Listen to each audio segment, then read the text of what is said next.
இதுல கொஞ்சம் கொஞ்சம் பக்கத்தாலேயே வந்து பாத்தீங்கன்னா ஸ்டூடெண்ட்ஸ்கள், அதாவது சும்மா ஸ்கூல் போற பெண்ணுங்களும் பையங்களும் நிறைய வந்திருந்தாங்க. ஒரு 50, 60 பேத்துக்கு பக்கம் வந்திருந்தாங்க. எனக்கு திடீர்னு சந்தேகமா இருந்துச்சு. ஒருவேளை இவங்களுமே இந்த மாதிரி கம்பெனி மீட்டிங்க்கு வந்திருக்காங்களோ அப்படின்னு டவுட்டா இருந்துச்சு.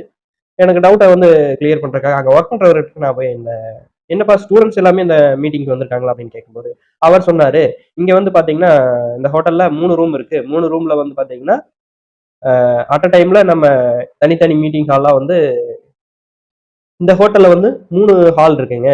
அந்த 3 ஹால்லயுமே 3 கம்பெனிஸோ மத்தபடி நிறைய மீட்டிங்ஸ் நடக்கும்.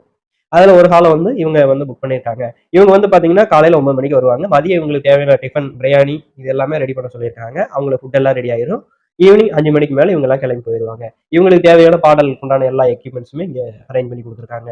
இவங்க மேல ஹால்ல போய் என்ன பண்ணுவாங்கன்னு கேட்டா, ஃபுல்லா டான்ஸ் பண்ணுவாங்க, ரொமான்ஸ் பண்ணுவாங்க. அது வந்து ஆண்களும் பெண்களும் வந்து பாத்தீங்கன்னா ஒண்ணா சேர்ந்து டான்ஸ் ஃபுல்லா பண்ணுவாங்க அப்படின்னு சொன்னாரு. என்னப்பா இதுக்கு பெட்ரோல் எல்லாம் அலௌன்ஸ், பெட்ரோலோட பர்மிஷன் வாங்கிட்டு தான் வந்து இதெல்லாம் பண்றாங்களா அப்படின்னு கேட்டேன். அப்படியெல்லாம் பெற்றோர்களுக்கெல்லாம் தெரியாதுங்க. நிறைய பேர் வந்து பாத்தீங்கன்னா வர்றாங்க. நிறைய பேர் ஸ்கூல் யூனிஃபார்ம்லயே வர்றாங்க. வரும்போது ஒரு ட்ரெஸ் வருவாங்க. இவங்க எல்லாருமே பேக் வச்சிருக்காங்க பாத்தீங்களா? அந்த பேக்ல இன்னொரு ட்ரெஸ் எக்ஸஸா வச்சிருக்காங்க. மேல போய் அவங்க ட்ரெஸ்ஸஸ் எல்லாம் சேஞ்ச் பண்ணிக்குவாங்க. சேஞ்ச் பண்ணிட்டு திருப்பி வந்து பாத்தீங்கன்னா டான்ஸ் எல்லாம் பண்ணிட்டு திருப்பி மறுபடியும் கிளம்பி போகும்போது அவங்களோட பேக்ல இருக்கிற திங்ஸை வச்சு ட்ரெஸ் சேஞ்ச் பண்ணிட்டு அவங்க திருப்பி மேக்கப் பண்ணிட்டு திருப்பி எப்படி வந்து அவங்க வீட்டுல இருந்து வந்தாங்களோ அதே மாதிரி அவங்க திருப்பி போயிடுவாங்க. சரிப்பா இங்க மீட்டிங் அரேஞ்ச் பண்றாங்கல்ல, அந்த மீட்டிங் ஹால்ல டான்ஸ் மட்டும் தான் பண்ணுவாங்களா அப்படின்னு கேட்டாங்கன்னா, நிறைய டான்ஸ் பண்ணுவாங்க. அவங்களுக்கு ட்ரிங்க்ஸ் எல்லாமே நிறைய ஸ்பான்சர் பண்ணுவாங்க. அதெல்லாம் நாங்க வந்து வெளியில சொல்ல முடியாது அப்படின்றாரு. சரி நானும் அதை பத்தி ரொம்ப டீட்டெயிலா